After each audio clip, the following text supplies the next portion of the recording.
Anda mungkin tidak tertarik dengan politik, tetapi politik tertarik dengan Anda. Politik akan mengikuti Anda kemanapun. Mau tidak mau, Anda harus mengedukasi diri Anda.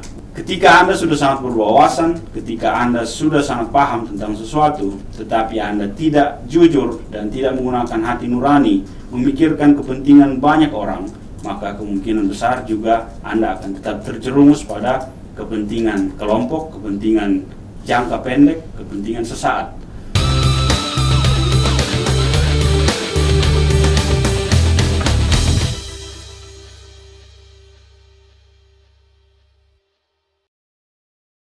Halo Sobat Generaksi, kembali lagi di program Generaksi bersama saya Rachel sebagai host di sini, dan saya adalah salah satu mahasiswa jurusan Ilmu Komunikasi angkatan 22 di UPH.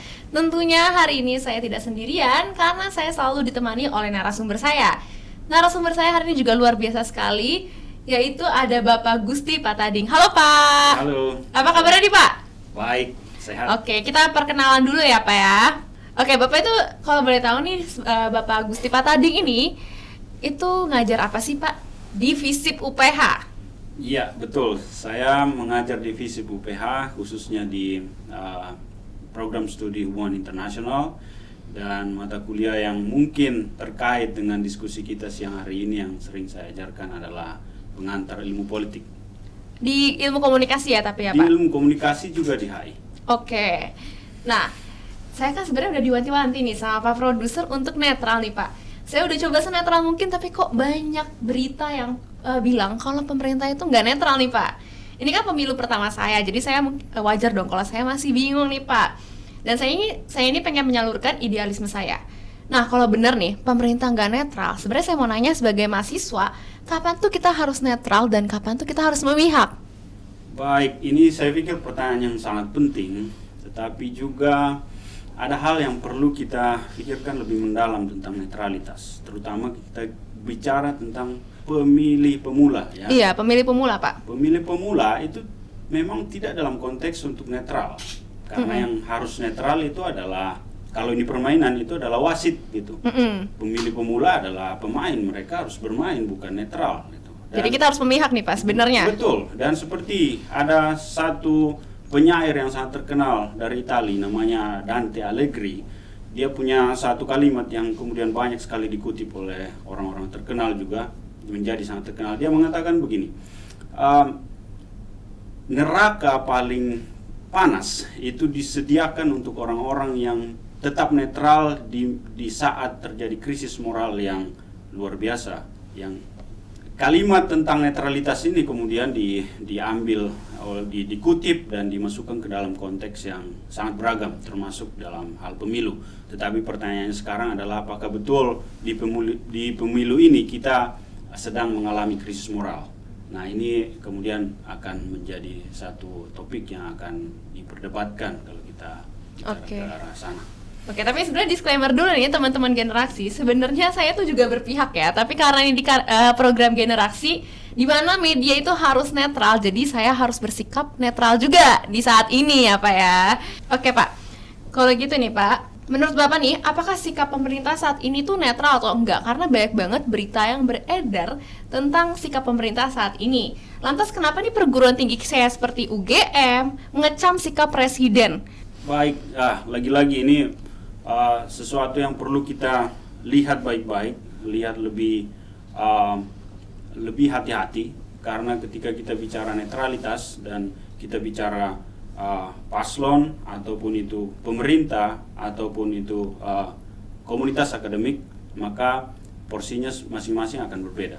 Pertama, kita bicara tentang pemerintah, dalam hal ini presiden. Kalau pertanyaannya apakah pemerintah tidak netral atau netral, kita bisa melihat beberapa fenomena mungkin beberapa bulan terakhir ya. Salah satu yang paling menonjol adalah keputusan MK. Oke, Pak. Keputusan MK itu adalah persoalan aturan main ya. Dan saya analogikan seperti ini misalnya. Permainan bola. Wasit itu memang dituntut untuk netral, dalam hal ini pemerintah.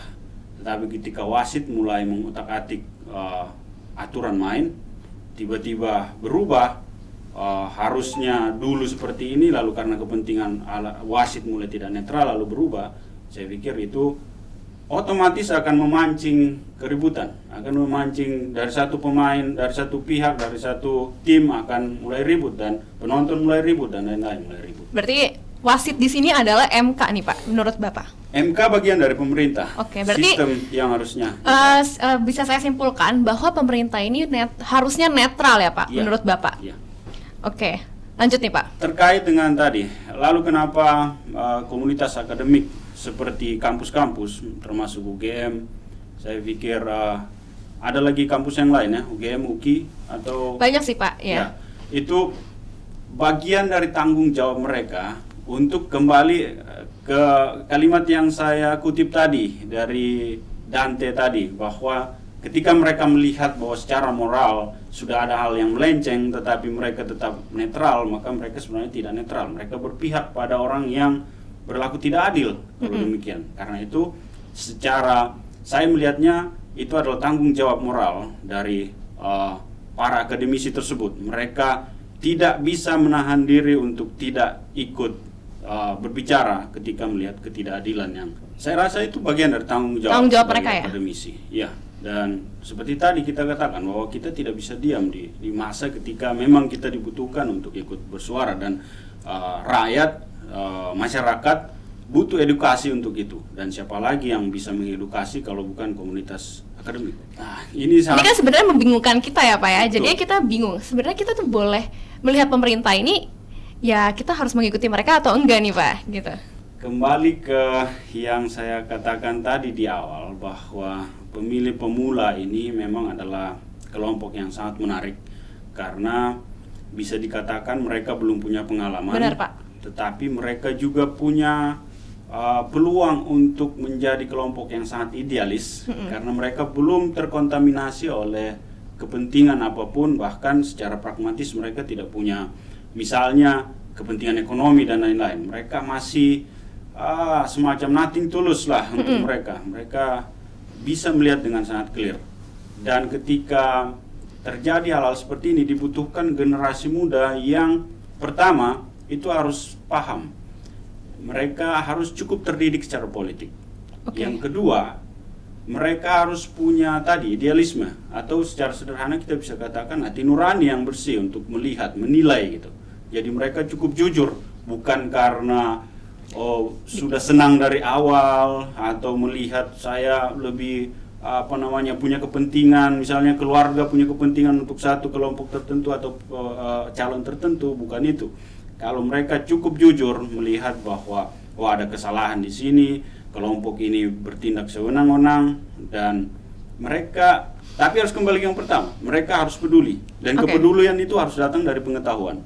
Biasanya anak-anak muda itu tidak peduli dengan politik karena mereka tidak paham dan bukan area mereka menurut mereka. Gitu. Gini Pak, kan saya kan masih muda nih Pak. Saya juga sebagai pemilih pemula nih Pak. Jadi saya memiliki pengertian yang saya memahami lah apa yang dipikirkan oleh generasi muda seperti saya gitu Pak. Nah, jadi kan tadi kata Bapak kita harus dari hati nurani untuk memilih sosok presiden. Tapi pada kenyataannya kita kan bermain media sosial nih Pak. Nah, salah satu paslon untuk berkampanye adalah melalui media sosial. Dan kadang kita itu memilih berdasarkan apa yang terjadi di media sosial karena kita menyenangi apa yang terjadi di media sosial. Tanggapan Bapak terhadap gimmick-gimmick yang terjadi di media sosial itu seperti apa nih Pak? Betul. Tanggapan saya akan mulai dengan mengatakan pemilu itu adalah sesuatu yang sangat penting. Iya Pak. Ini menentukan nasib bangsa.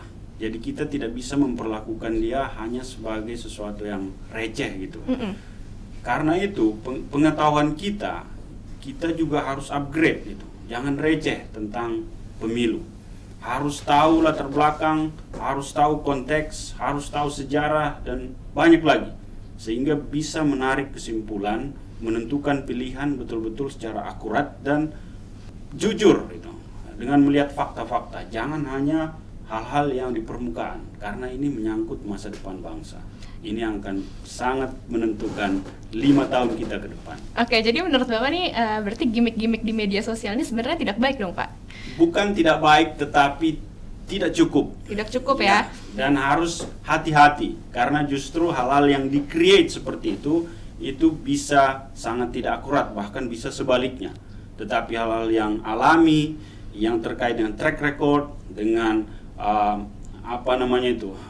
rekam jejak digital, itu yang harus teman-teman anak muda harus betul-betul beri perhatian supaya jangan terkecoh dengan hal-hal yang superficial yang ada hanya di permukaan. Oke, kalau gitu nih, bagaimana sebagai generasi muda agar kita itu bisa mengetahui dan juga terdidik secara politik nih tentang pilihan presiden yang akan dipilih nih Pak? Bagaimana supaya terdidik? Saya pikir karena kan kita ya namanya juga anak muda gitu ya, secara namanya juga anak muda, kita kan kayak melakukan apa yang kita suka gitu Pak, seperti itu. Bicara mengenai tipsnya, saya pikir untuk semua hal tidak bisa lepas dari belajar ya Pak. Bagaimana memperdalam pengetahuan kita tentang satu bidang, dan memang dibutuhkan ketertarikan untuk itu. Anak-anak muda harus banyak membaca. Membaca itu jauh lebih kuat pengaruhnya daripada sekedar menjadi katakanlah objek dari iklan yang ada di media sosial. Ya, saya pribadi sendiri, saya bukan ahli hukum, saya mencoba memahami Undang-Undang nomor 299 tentang pemilu, nomor 7 tahun 2017. Betul Pak. Pasal 299 kalau saya tidak salah yang bicara tentang aturan berkampanye itu. Memang di situ tercantum bahwa para pejabat tersebut berhak untuk ikut kampanye. Meskipun beberapa ahli hukum menafsirkan bahwa itu untuk presiden yang memang ikut jadi calon. Artinya dia incumbent yang ikut berkompetisi lagi, bukan presiden yang sedang tidak akan ikut pemilu. Tapi ada juga yang menerjemahkan bahwa itu pasal memang clear mengatakan itu hak presiden dan para pejabat. Tetapi saya pikir ada poin yang paling penting di situ adalah mereka tidak menggunakan fasilitas negara. Itu yang paling penting, baik itu presiden maupun para menteri. Nah, sekarang kenyataannya seperti apa yang kita lihat di media sekarang? Atau akan sangat sulit untuk para pejabat tersebut memisahkan fasilitas negara dengan kepentingan pribadi mereka. Karena kita misalnya ya secara sederhana saja, misalnya kendaraan dan lain-lain, kantor dan lain-lain, mereka pasti otomatis akan menggunakan itu, dan disitulah dibutuhkan kembali lagi wasit yang netral, pengawas pemilu yang cukup disegani gitu, dan bisa memberi sanksi yang betul-betul katakanlah berdampak bagi para pelanggar. Oke. Jadi sekarang kita sebagai generasi muda juga ngelihat nih bahwa ada keberpihakan dalam berkampanye dari presiden. Jadi secara hukum ini sebenarnya ditulis juga ya Pak ya. Cuman secara etikanya itu bagaimana tuh Pak? Ya, itulah yang kita katakan bahwa penafsiran hukum memang kadang-kadang para ahli hukum ini mereka berdebat, dan kita sebagai awam tentang hukum bisa saja menjadi bingung tentang itu. Tetapi bahwa hukum dalam kasus ini memang ada undang-undang yang menyebutkannya. Saya pikir itu bisa nanti perdebatannya adalah apakah undang-undang tersebut diformulasikan dengan baik, dengan benar itu. Tapi bahwa dia ada, kita harus akui bahwa itu memang ada. Nanti tafsirannya akan berbeda. Tadi pertanyaan yang terakhirnya saya agak lupa. Tentang etika. Terus secara etikanya gimana tuh Pak? Kalau secara etika sudah sangat jelas bahwa pemerintah harusnya bersikap netral, dan semua fasilitas yang digunakan itu harusnya tidak melibatkan fasilitas yang dibiayai oleh negara secara etika. Karena kalau kita terus hanya memegang hukum secara kaku, maka mereka akan terus menunjukkan seperti yang ditunjukkan Presiden Jokowi, menunjukkan ini loh hukumnya. Tapi betul, secara etika harusnya dipikirkan bahwa beliau adalah presiden untuk semua orang Indonesia, bukan untuk sekelompok orang saja. Jadi sangat penting untuk memperhatikan aspirasi semua warga Indonesia. Kalau gitu nih Pak, kan tadi kan ada hukum yang menjelaskan juga, tapi secara etika ya sebenarnya melanggar etika gitu. Tapi kalau gitu hukum dan etika mana yang harus didahulukan atau harus berjalan beriringan? Hukum dan etika. Saya pikir lagi-lagi saya punya disclaimer, saya bukan ahli hukum, juga bukan dosen etika, tetapi secara logika kita pasti semua bisa menangkap dengan jelas bahwa hukum itu terinspirasi dari etika. Tidak mungkin hukum itu dibentuk, pasal-pasal itu dirumuskan dengan menyingkirkan etika.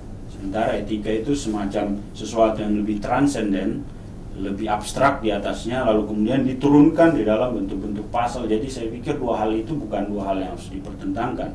Seharusnya dia sejalan. Sejalan ya Pak ya. Oke, menarik banget pembicaraan kita hari ini, yaitu mengenai kenetralitasan pemerintah dalam pemilu. Karena netralitas pemerintah dalam pemilu memiliki peran yang sangat penting bagi kita sebagai pemilih pemula nih. Mungkin ada nggak sih pesan-pesan kepada generasi muda atau sobat generasi yang menonton agar kita itu bisa bersikap terhadap pemilu yang akan datang nih Pak? Baik, ini pesan untuk para pemilih pemula ya. Iya Pak.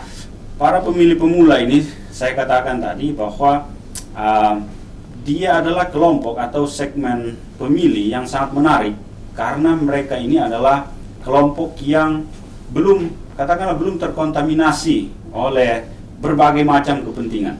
Mereka melihat masih cukup objektif. Tetapi kekurangan dari para pemilih pemula adalah mereka kadang-kadang tidak tertarik, katanya tidak tertarik dengan politik. Saya katakan, Anda mungkin tidak tertarik dengan politik, tetapi politik tertarik dengan Anda. Politik akan mengikuti Anda kemanapun. Jadi tidak mungkin bisa Anda menyingkirkan politik dari hidup Anda. Dia akan mengikuti dalam berbagai bentuk kebijakan.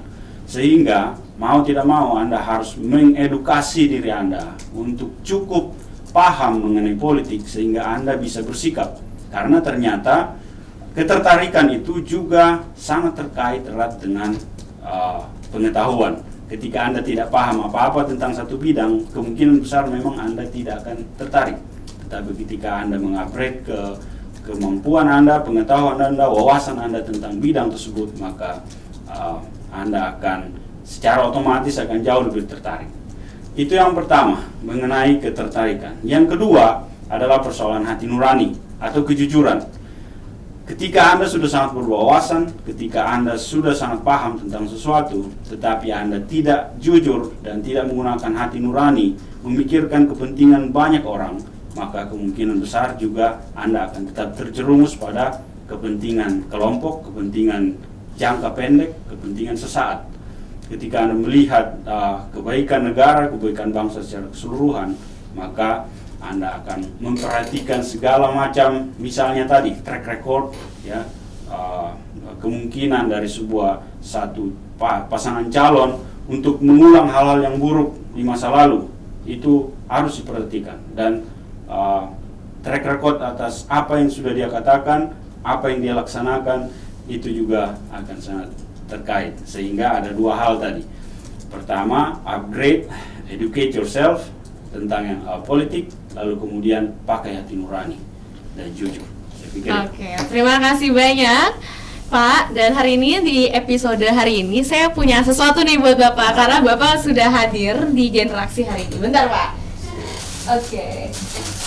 Jadi saya punya kaos Generaksi sebagai apresiasi kepada Bapak karena sudah menjadi narasumber di Generaksi hari ini. Baik, terima kasih, keren sekali. Iya. Ini warna orange, warna kesukaan saya. Iya, warna kesukaan Bapak ya. Oke, terima kasih banyak Pak. Dan untuk mengakhiri episode hari ini, kita tuh harus sadar kepada politik, karena di sekeliling kita hidup di dunia politik. Politik itu tertarik kepada kita, dan kita juga harus sadar akan dunia politik. Jangan apatis, sebentar lagi pemilu, gunakan hak suaramu dengan hati nurani. Jangan lupa coblos dan jangan sampai golput. Terima kasih sudah mendengarkan Generasi hari ini. Saya Rachel dan juga Gusti Patading. See you on the next episode. Bye-bye.